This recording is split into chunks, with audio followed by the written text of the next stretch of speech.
So good morning guys. तो चलिए start करते हैं आज के यानी कि 22 सितंबर के इंपॉर्टेंट करंट अफेयर्स को। तो इस प्रश्न में आपसे पूछ रहे हैं और ये इंपॉर्टेंट प्रश्न मार्क कर लो भैया कि भारत के अगले वायु सेना प्रमुख कौन बने हैं। तो आंसर होगा अमरप्रीत सिंह। इनका नाम याद रखना, अमरप्रीत सिंह। अब ये हमारे नए वायु सेना प्रमुख होंगे तो इस तरह से इनका नाम अमर हो जाएगा। ये वैसे अगर बात करें अभी वर्तमान में इंडियन एयरफोर्स के उप प्रमुख हैं, वाइस चीफ हैं। और अभी जो वर्तमान में हमारे एयर चीफ मार्शल हैं कौन है, विवेक राम चौधरी हैं। वो 30 सितंबर को रिटायर हो रहे हैं तो उसके बाद ये पद संभाल लेंगे अमरप्रीत सिंह। आपको बता दूं इनको 2019 में अति विशिष्ट सेवा पदक और 2023 में परम विशिष्ट सेवा पदक सम्मान मिला था। तो इनका नाम याद रखना। तो इस तरह से आप देखोगे हमारी तीनों सेनाओं के नए प्रमुख बन चुके हैं इस साल ही। तो तीनों के नाम इंपॉर्टेंट होंगे। तो क्या क्या नाम है, जैसे कि हमारे नौसेना प्रमुख नए नेवल चीफ बन गए हैं दिनेश कुमार त्रिपाठी, नए आर्मी चीफ बन गए हैं उपेंद्र द्विवेदी और अब नए एयर चीफ मार्शल भी होंगे कौन, अमरप्रीत सिंह। और तीनों सेनाओं में जो दिवस होते हैं वो भी याद रखना, जैसे कि नौसेना दिवस 4 दिसंबर को होता है, आर्मी डे 15 जनवरी को होता है और एयरफोर्स डे वायुसेना दिवस ये 8 अक्टूबर को होता है। वैसे हमारे दूसरे नंबर के अभी चीफ ऑफ डिफेंस स्टाफ कौन है, जनरल अनिल चौहान है। तो इनका नाम भी याद रखना। अगला प्रश्न देखते हैं।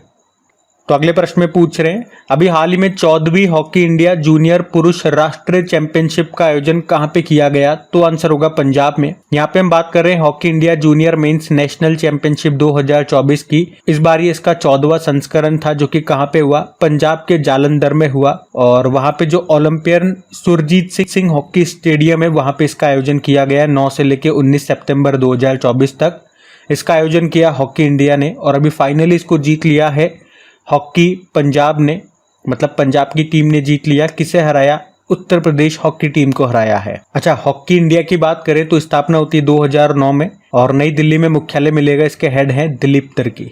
अब हॉकी से संबंधित देखो 2024 में जितने भी करंट अफेयर्स के प्रश्न बने थे वो सारे आपको यहाँ पे मैं रिवाइज कराऊंगा, तो बिल्कुल ध्यान से सुनिएगा। जैसे कि आपको याद होगा सुल्तान अजलान शाह ट्रॉफी जो मलेशिया में इसका आयोजन होता है, अभी इसको जापान ने जीता, पाकिस्तान को हराया। FIH यानी कि international hockey federation hockey 5S women's world cup, इसका आयोजन पहली बार हुआ, मतलब पहला संस्करण था इस साल। कहाँ पे हुआ, ओमान की कैपिटल मस्कट में हुआ। नीदरलैंड ने जीता, इंडिया को हराया। और ये तो महिलाओं का हो गया। इसी तरह से पुरुषों का भी अभी पहला संस्करण हुआ था मस्कट में ही, उसको भी नीदरलैंड ने ही जीता था, लेकिन यहाँ पे हराया किसे था, उप विजेता रनर अप रहा था मलेशिया। एशियन गेम्स जो पिछले साल हुए थे 19वां संस्करण था चीन के हांगजाओ में, उसमें जो हमारी भारतीय पुरुष हॉकी टीम है उसने गोल्ड मेडल जीता था। और ये भी याद रखना अभी जो पेरिस ओलंपिक हुए उसमें हमारी भारतीय पुरुष हॉकी टीम ने कौन सा मेडल जीता है, तो ब्रॉन्ज मेडल जीता है। किसे हरा करके, स्पेन को हरा करके। बाकी भारतीय पुरुष हॉकी टीम के कोच क्रेग फुलटन है, साउथ अफ्रीका से हैं। और भारतीय महिला हॉकी टीम के कोच हरिंदर सिंह हैं। रायबरेली हॉकी स्टेडियम का नाम रानी रामपाल के नाम पे हो गया। भारत का सबसे बड़ा हॉकी स्टेडियम उड़ीसा में मिलेगा जिसका नाम बिरसा मुंडा के नाम पे रखा है। मोहाली हॉकी स्टेडियम का नाम बलबीर सिंह सीनियर के नाम पे रखा। वुमेन्स हॉकी लीग 2024 का आयोजन रांची झारखंड में हुआ। 2025 में जो hockey mains junior world cup है वो भारत में होगा। अभी हमने देखा लेटेस्ट कि अभी सितंबर में ही 8वीं एशियाई पुरुष हॉकी चैंपियंस ट्रॉफी 2024 का आयोजन हुआ था चुलुनबुइर में। इसको भारत ने जीत लिया, चाइना को हराया यहाँ पे।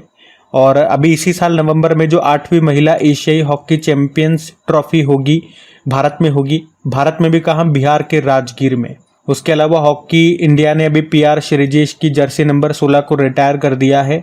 PR श्रीजेश पेरिस ओलंपिक के बाद इन्होंने रिटायरमेंट ले लिया था और अभी इनको भारत की जूनियर पुरुष हॉकी टीम का नया हेड कोच बनाया गया था। बाकी वर्ल्ड वाइड जो हॉकी को रेगुलेट करने वाली बॉडी है जिसको आप कहते हो इंटरनेशनल हॉकी फेडरेशन, उसकी स्थापना होती है 1924 में। हेडक्वार्टर लुज़ान स्विट्जरलैंड में है और हेड है मोहम्मद तैयब इकराम। 1928 में भारत इंटरनेशनल हॉकी फेडरेशन का सदस्य बनने वाला पहला एशियाई देश बना था। और हॉकी इंडिया के अध्यक्ष मैंने आपको बता दिए दिलीप तिर्की हैं। अब हॉकी से संबंधित कुछ कप्स एंड ट्रॉफीज की बात करें तो अजलान शाह कप हो गया, Aga Khan cup, Dhyanchand cup, Rangaswamy cup, Scindia cup, Ranjit Singh cup, Beighton cup, Indira cup. तो ये हॉकी से संबंधित 2024 में जितने भी इंपॉर्टेंट करंट अफेयर्स बने थे ना वो सारे मैंने आपको इस प्रश्न में रिवाइज करा दिए। ध्यान में रखना। अगला प्रश्न देखते हैं। और हाँ, अगले प्रश्न की ओर बढ़े उससे पहले दो बातें मैं आपको बता दूं। पहली बात तो उन स्टूडेंट्स के लिए जो पहली बार क्रैक एग्जाम चैनल पे करंट अफेयर्स पढ़ रहे हैं, तो इसकी पीडीएफ आपको कहाँ मिलेगी? ये जो क्वेश्चंस हैं और साथ में जो एक्स्ट्रा फैक्ट्स मैं आपको रिवीजन वाली शीट्स यहाँ पे दे रहा हूँ, तो ये सब फ्री में आपको पीडीएफ में मिल जाएगा। और पीडीएफ मिलेगी अपने टेलीग्राम चैनल पे। टेलीग्राम का लिंक नीचे डिस्क्रिप्शन बॉक्स में गिवन है। जैसे ही आप उस पर क्लिक करेंगे डायरेक्ट वहाँ चले जाएंगे और वहाँ पे ज्वाइन का बटन आएगा नीचे, उसे आप प्रेस कर लीजिएगा ताकि जब भी पीडीएफ अपलोड होगी, जब भी वीडियो आएगा, उसका नोटिफिकेशन सबसे पहले आपको मिल जाएगा। तो ये तो पीडीएफ की बात हो गई। और हाँ, अगर सेशन अच्छा लगे तो प्लीज़ वीडियो को लाइक ज़रूर कीजिएगा। अपने दोस्तों के साथ में स्टडी ग्रुप में एक बार शेयर ज़रूर कर देना वीडियो को। बाकी आज संडे है और 22 तारीख है, तो सितंबर का थर्ड वीक जिसमें हमने 15 से लेके 21 सितंबर के सारे इंपॉर्टेंट करंट अफेयर्स का रिवीजन किया है। तो वो थर्ड वीक का वीडियो मैंने मॉर्निंग में अपलोड कर दिया है बना करके। तो अगर वो आपने नहीं देखा तो वो ज़रूर से देख लीजिएगा। वीकली का पूरा प्लेलिस्ट बना हुआ है, सारे इंपॉर्टेंट क्वेश्चंस होते हैं, रिवीजन के लिए ये बहुत ज़रूरी है। ठीक है, चलो अभी अगले प्रश्न की ओर बढ़ते हैं। तो अगले प्रश्न में पूछ रहे हैं, अभी हाल ही में अंतर्राष्ट्रीय शांति दिवस कब मनाया गया? तो आंसर होगा 21 सितंबर को। तो हर साल 21 सितंबर को इंटरनेशनल पीस डे के रूप में मनाया जाता है। और थीम क्या है इस बार की? शांति की संस्कृति विकसित करना, cultivating a culture of peace. अच्छा, शांति से याद आएगा, एक वैश्विक शांति सूचकांक आया था, ग्लोबल पीस इंडेक्स 2024। इसको जारी किया था institute for economic and peace ने, और इसमें टॉप पे आइसलैंड था और भारत इसमें 116वें स्थान पे था। बाकी डे वाला प्रश्न है, तो चलो सितंबर के सारे इंपॉर्टेंट डेज एक बार फिर मैं आपको रिवाइज करवा दूं। देखो, 2 सितंबर को विश्व नारियल दिवस मनाया, 5 सितंबर को इंटरनेशनल डे ऑफ चैरिटी, 1 से लेकर 7 सितंबर तक नेशनल न्यूट्रिशन वीक मनाया गया, 7 सितंबर को अंतर्राष्ट्रीय पुलिस सहयोग दिवस यानी कि international day of police cooperation, और 7 सितंबर को अंतर्राष्ट्रीय गिद्ध जागरूकता दिवस इंटरनेशनल वल्चर अवेयरनेस डे, जो कि सितंबर के पहले शनिवार को होता है। 7 सितंबर को ही international day of clean air for blue skies यानी अंतर्राष्ट्रीय स्वच्छ वायु नील गगन दिवस मनाया गया, जिसे भारत में स्वच्छ वायु दिवस कहते हैं। 8 सितंबर को अंतर्राष्ट्रीय साक्षरता दिवस, 8 सितंबर को विश्व भौतिक चिकित्सा दिवस यानी कि वर्ल्ड फिजिकल थेरेपी डे, 10 सितंबर को विश्व आत्महत्या रोकथाम दिवस, 12 सितंबर को दक्षिण सहयोग के लिए अंतर्राष्ट्रीय दिवस, 14 सितंबर को राष्ट्रीय हिंदी दिवस, 15 सितंबर को राष्ट्रीय इंजीनियर दिवस और अंतर्राष्ट्रीय लोकतंत्र दिवस भी था। 16 सितंबर को वर्ल्ड ओजोन डे मनाया, 18 सितंबर को वर्ल्ड बैम्बू डे मनाया। तो ये अभी तक के इंपॉर्टेंट डेज थे, इनको ध्यान में रखना। अगला प्रश्न देखते हैं। तो अगले प्रश्न में पूछ रहे हैं, हाल ही में किसने श्वेत क्रांति 2.0 को लॉन्च किया है? तो आंसर होगा अमित शाह। तो हमारे जो गृह मंत्री हैं और सहकारिता मंत्री हैं अमित शाह, अभी उन्होंने ही व्हाइट रिवॉल्यूशन 2.0 की शुरुआत की है। व्हाइट रिवॉल्यूशन का संबंध आपको पता है मिल्क प्रोडक्शन से है, और ये व्हाइट रिवॉल्यूशन 2.0 जो है ये 4 प्रमुख क्षेत्रों पर केंद्रित है।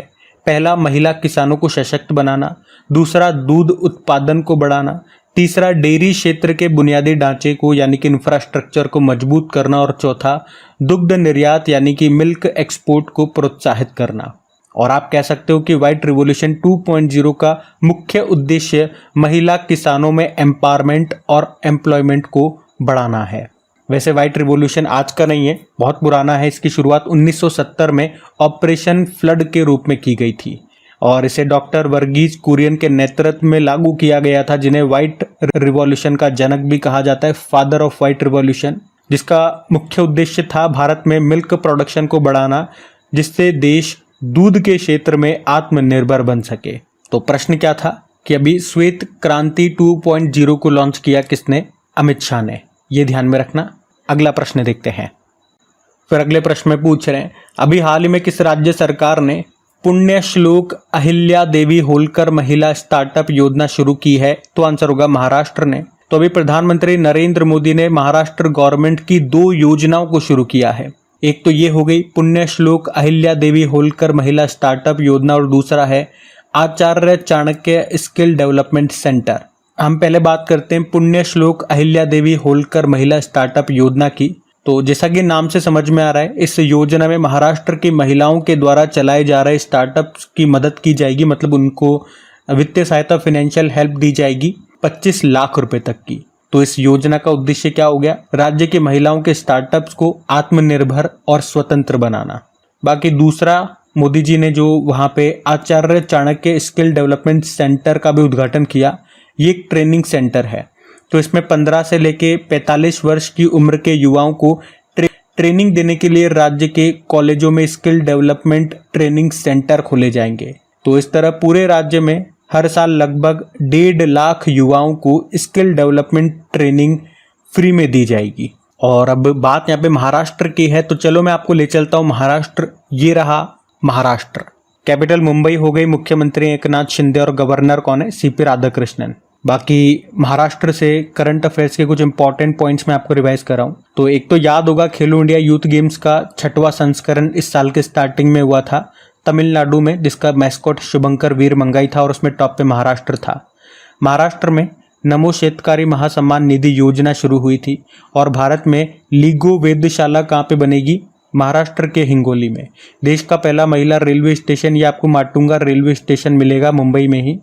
और महाराष्ट्र ने लेक लाड़की योजना शुरू की थी।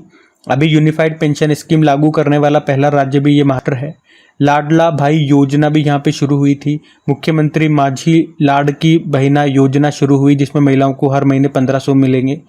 और मुख्यमंत्री युवा कार्य प्रशिक्षण योजना शुरू हुई। अभी पुरुषों की और महिलाओं की जो नेशनल खो खो चैंपियनशिप है 2024 में जो हुआ, उसको महाराष्ट्र ने ही जीता। महाराष्ट्र का पहला सोलर विलेज ये कौन सा बन गया है? मान्या चिवाड़ी बन गया है, सतारा डिस्ट्रिक्ट में आपको मिलेगा ये। नल गंगा वेनगंगा नदी जोड़ो परियोजना का संबंध महाराष्ट्र से है। उसके अलावा रत्नगिरी स्थित मेसोलिथिक युग के प्राचीन स्मारकों को संरक्षित स्मारक घोषित किया गया। भारत का पहला मीथेन खाने वाला बैक्टीरिया, ये नाम है इसका, मिथेनोट्रॉप्स, ये खोजा गया पुणे में। वदावन पोर्ट, इसका भी फाउंडेशन स्टोन रखा गया, इसकी नींव रखी है मोदी जी ने। कहाँ पर? महाराष्ट्र के पालघर जिले में। और मुंबई की 16 वर्षीय जिया राय का नाम न्यूज़ में था, क्योंकि इंग्लिश चैनल को पार करने वाली ये दुनिया के सबसे कम उम्र की और सबसे तेज पैरा तैराक बन गई हैं। अभी आपने पढ़ा होगा, टाइम्स पत्रिका 2024 के विश्व के सबसे महान स्थानों की सूची आई थी, जिसमें 3 भारतीय स्थान शामिल है। एक हिमाचल प्रदेश में नार बुटीक होटल, एक हैदराबाद में मनम चॉकलेट फैक्ट्री और एक मुंबई में म्यूजियम ऑफ सॉल्यूशंस। उसके अलावा अभी पीएम मोदी ने मुंबई में भारत की सबसे लंबी और सबसे बड़ी शहरी सुरंग परियोजना की भी नींव रखी थी, जो कि ठाणे और बोरीवली को आपस में जोड़ेगी। सुरंग की लंबाई 11.8 किलोमीटर है और टनल का निर्माण संजय गांधी नेशनल पार्क के नीचे किया जा रहा है। अभी 2024 के लिए सर्वश्रेष्ठ कृषि राज्य पुरस्कार जीता था महाराष्ट्र ने। यहाँ की पहली महिला मुख्य सचिव चीफ सेक्रेटरी बनी सुजाता सोनिक। 27वां राष्ट्रीय युवा महोत्सव अभी इस साल के स्टार्टिंग में हुआ था नासिक में। और राष्ट्रपति द्रौपदी मुर्मू जी ने महाराष्ट्र के लातूर में विश्व शांति बुद्ध विहार का उद्घाटन किया था। इजराइल की सेमीकंडक्टर कंपनी है टार, और ये अडानी ग्रुप के साथ मिलकर के $10 बिलियन की लागत से सेमीकंडक्टर चिप प्लांट बनाएगी महाराष्ट्र के रायगढ़ जिले में। भारत का पहला, ये तो हमने पढ़ लिया। बाकी भारत का पहला वैज्ञानिक डीप ड्रिलिंग मिशन महाराष्ट्र के कोयना में शुरू किया गया था। तो देखो 2024 में महाराष्ट्र से संबंधित जितने भी आपने इंपॉर्टेंट करंट अफेयर्स के प्रश्न पढ़े थे, वो सारे यहाँ पे मैंने एक साथ आपको रिवाइज करवा दिए हैं, तो ये ध्यान में रखना। अगला प्रश्न देखते हैं। फिर अगले प्रश्न में पूछ रहे हैं, हाल ही में केंद्रीय पर्यावरण मंत्री ने क्लीन द बीच अभियान 2024 ये कहाँ पे शुरू किया? तो आंसर होगा मुंबई। तो एक तो ये याद रखो कि 21 सितंबर 2024 को हमने अंतर्राष्ट्रीय तटीय सफाई दिवस मनाया। एक्चुअली में ये सितंबर के तीसरे शनिवार को होता है, तो इस बार ये 21 सितंबर को मनाया गया। और इसी मौके पर हमारे जो पर्यावरण मंत्री हैं भूपेंद्र यादव, उन्होंने मुंबई में इस वर्ष के समुद्र तट सफाई अभियान की शुरुआत की मुंबई के जुहू बीच पर। तो इस दिन यानी कि 21 सितंबर 2024 को देश के 100 से अधिक समुद्र तटों पर स्वच्छ समुद्र तट अभियान एक साथ चलाया गया। यह अभियान भारत सरकार के स्वच्छ भारत अभियान और स्वच्छ सागर अभियान का हिस्सा है। तो इस समुद्र तट सफाई अभियान को 5 जून 2018 को, जब वर्ल्ड एनवायरनमेंट डे होता है 5 जून को 2018 में शुरू किया गया था, ताकि समुद्री तटों से प्लास्टिक के कचरे को हटाया जा सके। अच्छा, इसी तरह का एक प्रश्न हमने कल भी पढ़ा था, आपको याद आ रहा होगा। जिसमें हमने पढ़ा था कि राष्ट्रपति द्रौपदी मुर्मू जी ने सफाई मित्र सम्मेलन में हिस्सा लिया था, जिसका आयोजन कहाँ पे हुआ था? उज्जैन में हुआ था। और अभी स्वच्छता ही सेवा अभियान 2024 की शुरुआत कहाँ से हुई? अभी 17 सितंबर को शुरू हुआ। ये कहाँ से? ये ज़रूर याद रखना, राजस्थान के झुंझुनू से। और इसका उद्घाटन किया इस अभियान का हमारे जो वाइस प्रेसिडेंट है जगदीप धनखड़ जी ने। और इस अभियान की थीम क्या थी? स्वभाव स्वच्छता, संस्कार स्वच्छता। तो ये भी ध्यान में रखना। अगला प्रश्न देखते हैं। तो अगले प्रश्न में पूछ रहे हैं, हाल ही में श्रीराम फाइनेंस ने किसे अपना ब्रांड एम्बेसडर बनाया? तो आंसर होगा राहुल द्रविड़ को। तो अभी श्रीराम फाइनेंस ने, जो कि एक इंडियन फाइनेंशियल सर्विस कंपनी है जो मुख्य रूप से लोन वगैरह, इंश्योरेंस और अदर फाइनेंशियल सर्विसेज प्रोवाइड करती है, और अभी इसी ने हमारे जो पूर्व भारतीय क्रिकेटर रहे और अभी इंडियन मेंस क्रिकेट टीम के ये पूर्व कोच भी रहे थे गौतम गंभीर के पहले, राहुल द्रविड़, अभी उन्हीं को अपना ब्रांड एम्बेसडर बनाया है। राहुल द्रविड़ से याद आएगा, अभी कुछ समय पहले ही ये BPCL, Bharat petroleum corporation limited के भी ब्रांड एम्बेसडर बने थे। बाकी ब्रांड एम्बेसडर्स कुछ इंपॉर्टेंट हाल ही में जो बने वो मैं आपको एक साथ रिवाइज करा दूं, ध्यान से सुनिएगा। जैसे कि प्यूमा इंडिया के बने थे मोहम्मद शामी, और कुछ समय बाद प्यूमा इंडिया के 2 क्रिकेटर भी ब्रांड एम्बेसडर बनाए गए। हमने देखा उनके नाम है रियान पराग और नीतीश कुमार रेड्डी। बाकी एडिटेक स्टार्टअप है हेनरी हार्विन एजुकेशन, उसके बने थे चेतन भगत। बिस्लेरी की बनी थी दीपिका पादुकोण। बोट हैं जिसके ईयरफोन वगैरह आते हैं, उसके बने थे Ranveer Singh. Fit India movement के नरेंद्र कुमार यादव बने। एवररेडी बैटरी के नीरज चोपड़ा बने। नीरज चोपड़ा याद रखना, बीपीसीएल का एक ब्रांड है स्पीड पेट्रोल, उसके भी बने थे नीरज चोपड़ा। बाकी स्पेस इंडिया की बनी थी संजना सांगी। यूनिसेफ इंडिया की करीना कपूर। मुथूट ग्रुप के शाहरुख खान। तंबाकू नियंत्रण के लिए बनी थी ब्रांड एम्बेसडर पीवी सिंधु। और ब्रिटिश एक्टर हैं थियो James. United nation refugee agency ने इनको गुडविल एम्बेसडर बनाया था। बाकी ये मैंने आपको बता दिया। और भारत में मोटो जीपी के ब्रांड एम्बेसडर अभी शिखर धवन बनाए गए।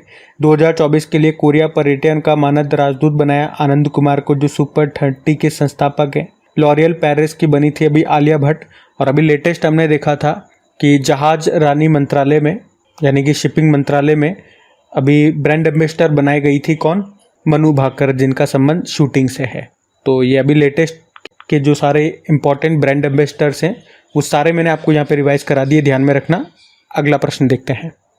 तो फिर आपसे पूछ रहे हैं, अभी हाल ही में मिस इंडिया वर्ल्ड वाइड 2024 का खिताब किसने जीता? तो आंसर होगा ध्रुवी पटेल ने। तो अभी ध्रुवी पटेल को मिस इंडिया वर्ल्ड वाइड 2024 का विजेता घोषित किया गया, जो भारत के बाहर आयोजित होने वाली सबसे लंबे समय तक चलने वाली भारतीय प्रतियोगिता है। ध्रुवी, ये जो पटेल है, ये अमेरिका से कंप्यूटर सूचना प्रणाली की छात्रा है, तो इनका नाम याद रखना। अच्छा, इसी तरह से 2 इंपॉर्टेंट नाम मैं आपको बताऊंगा। एक तो मिस वर्ल्ड 2024 का खिताब किसने जीता? क्रिस्टेना प्रिस्कोवा ने, जो कि चेक रिपब्लिक से हैं। और मिस यूनिवर्स 2023 का खिताब शेनिस पलासियो ने जीता था, निकारागुआ से ये बिलोंग करती हैं। तो ये दोनों नाम आप जरूर से याद रखिएगा। अगला प्रश्न देखते हैं। तो अगले प्रश्न में पूछ रहे हैं, दूसरे वैश्विक खाद्य नियामक शिखर सम्मेलन 2024 का उद्घाटन किसने किया? तो आंसर होगा जेपी नड्डा ने। यहाँ पे हम बात कर रहे हैं ग्लोबल फूड रेगुलेटर्स समिट 2024 की। इस बार इसका दूसरा संस्करण हुआ, कहाँ पे? नई दिल्ली में।